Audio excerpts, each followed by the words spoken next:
ओम शांति। आज 18/3/2025 की बाबा की मुरली का सार देखेंगे। बाबा कह रहे हैं, मीठे बच्चे, इस समय तुम्हारी यह जीवन बहुत बहुत अमूल्य है, क्योंकि तुम हद से निकल बेहद में आए हो।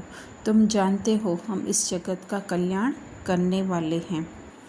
तो इस विश्व ड्रामा में जब ऐसा सीन चल रहा है, वैसे तो कहें कि अंत का या फिर शुरुआत का सीन ऐसा चल रहा है, जब डायरेक्टर स्वयं हम बच्चों के पास या एक्टर्स के पास आए हैं और कहते हैं कि आप जो है अपनी अच्छी से अच्छी एक्ट दिखाओ, उस अनुसार ही जो है आपको सारे कल्प में रोल मिलेंगे। तो इस समय ही हद से बेहद में, अर्थात कि पूरा कल्प कहें या कम से कम आधा कल्प तो हम कह सकते हैं कि हम लोग सिर्फ अपने रोल में ही अपना ध्यान दे रहे थे। उस रोल प्रीति, प्रिया, पूजा, पलक या प्रमोद, प्रदीप में ही अपना सब कुछ ढूंढ रहे थे कि हम ही हैं। लेकिन जो है अब वो निकल करके हम बेहद में, कि हम ये जितने अलग अलग हमने रोल प्ले किए हैं, वो सारी क्वालिटीज़ जो हैं हमारे अंदर हैं, चाहे अच्छी चाहे ना अच्छी। तो अभी वो समय आया है जो हम उस रोल से डिटैच होकर के और हम परमात्मा द्वारा अच्छे से अच्छा वर्षा लें या फिर कहें अच्छे से अच्छा रोल लें। वो जो है अभी हमारे अंदर है। अभी इसी समय पर जो है हमें सारी अपनी क्वालिटीज़ जो है वो बाहर निकालनी है। तो उसी को ही बाबा कह रहे हैं अमूल्य समय है, जगत का कल्याण। अर्थात कि वैसे तो अगर ह्यूमन माइंड से हम सुनेंगे, प्रदीप प्रिया होकर के सुनेंगे, तो हमें लगेगा कि हमें दूसरों का कल्याण करना है, पर एक्चुअली में तो है जो है वो हमें अपना कल्याण करना है। अपने अंदर का जगत जो हमें मिला हुआ है 84 जन्मों के रूप में, उसका हमें कल्याण करना है।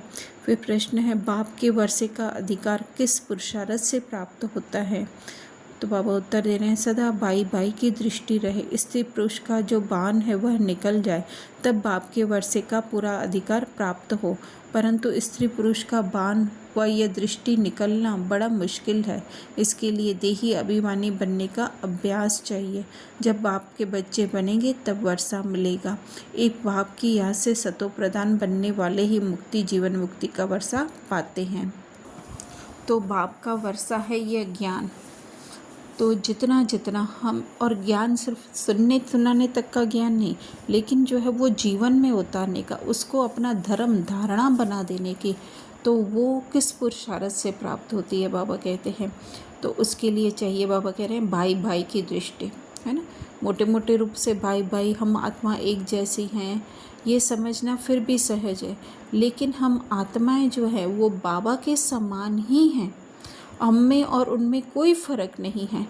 जैसे अगर कोई एक मार्केट में जाते हैं, कोई भी हम लोग प्रोडक्ट लेते हैं, वो सब एक जैसे होते हैं, है ना। जैसे अगर सोप का कोई एक प्रोडक्ट है कि ये लक्स है, तो लक्स, कोई उन लक्स में कोई फ़र्क नहीं होता है ना, कि सब बाहरी रूप से देखने में या अंदर से उनमें कोई फ़र्क नहीं होता है, लेकिन उसको यूज़ कैसे किया जाता है उसमें फ़र्क होता है।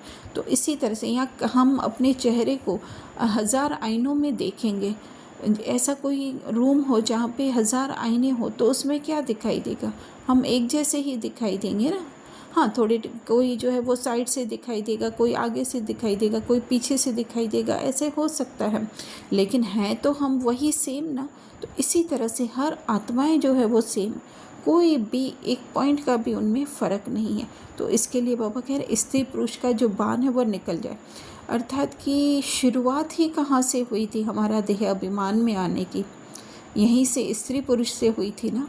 तो वही जो है हमारा जो है वो टर्निंग पॉइंट भी होना चाहिए कि और रीति से तो ठीक है, लेकिन जो है हाँ, कहीं कहीं पे प्रैक्टिकल बातों में हमें स्त्री पुरुष का भान रखना पड़ता है, वो बात अलग है।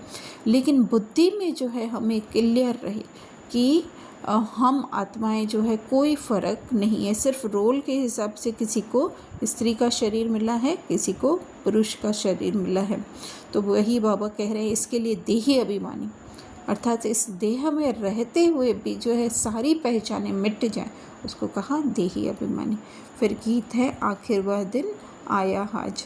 फिर धारणा में बाबा कह रहे हैं पावन बनने के लिए हम आत्मा भाई भाई हैं, फिर ब्रह्मा बाप की संतान भाई बहन हैं, ये दृष्टि पक्की करनी है।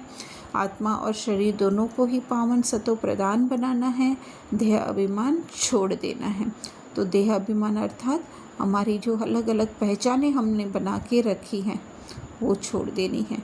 दूसरा, मास्टर नॉलेजफुल बन सभी को रचता और रचना का ज्ञान सुनाकर घोर अंधियारे से निकालना है।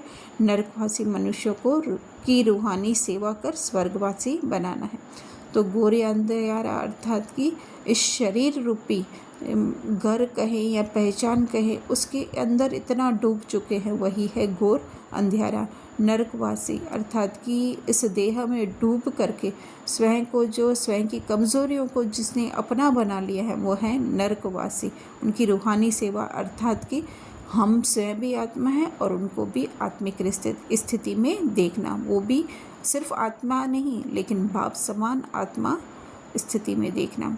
वरदान है मास्टर ज्ञान सागर बन, ज्ञान की गहराई में जाने वाले अनुभव रूपी रत्नों से संपन्न भव। तो बाबा आगे के जैसे कह रहे हैं कि सिर्फ ज्ञान सुनाना नहीं लेकिन अनुभवी मूर्त बनना। जैसे बाबा कोई भी अगर हमें पॉइंट्स कहते हैं तो उसका जो है हमें अनुभव करने का है, सिर्फ ऊपर ऊपर से सुनाना नहीं है। जैसे बाबा काफ़ी बार मुरलियों में कहते हैं कि तुम बाबा रूहानी सर्जन है, तो रूहानी सर्जन कैसे है, उसकी जो है हम गहराई में जाए। स्थूल में रूहानी सर्जन क्या करते हैं और फिर हम कैसे कर सकते हैं, तो वही जो है उसका जो है अनुभव करना अपने ऊपर कि कैसे हमारी वो रूहानी सर्जरी कर रहे हैं, तो वही है बाबा कहते हैं अनुभवी मूर्त बनना है। तो बाबा कह रहे हैं हर गुण के अनुभवी मूर्त बनो, मनन शक्ति द्वारा शुद्ध संकल्पों का स्टॉक जमा करो। तो शुद्ध संकल्प कौन से होते हैं, आत्मा में स्थित रहकर, श्रेष्ठ आत्मा में स्थित रहकर जो भी संकल्प करते हैं वो होते हैं शुद्ध संकल्प। तो वो अधिक जमा करना अर्थात अधिक से अधिक उनमें अपने को उसमें डुबोए रखना या कहे बार बार उसका चिंतन करना, वही है स्टॉक जमा करना। फिर स्लोगन में बाबा कह रहे हैं फरिश्ता वह है जो देह के सूक्ष्म अभिमान के संबंध से भी न्यारा है ना। तो सबसे पहले तो हम फरिश्ता समझेंगे। तो फरिश्ता अर्थात जिसने अपने रोल से जो है अपनी सारी पहचान मिटाता जा रहा है वो फरिश्ता बनता जा रहा है। तो सूक्ष्म अभिमान क्या होता है कि नाम मान शान तो है ही सूक्ष्म अभिमान, पर वो तो हमें स्वयं की खुद स्वयं जांच करनी पड़ेगी कि कहीं पर भी जो है हमारा इस रोल से हम कहीं पे भी अपनी पहचान तो नहीं बना रहे हैं, चाहे वो ब्राह्मण रोल ही क्यों न हो, कहीं पे भी हमारा वो कॉन्शियसनेस नहीं होनी चाहिए। वही है हमारा सूक्ष्म अभिमान से न्यारा होना है। अच्छा, ओम शांति।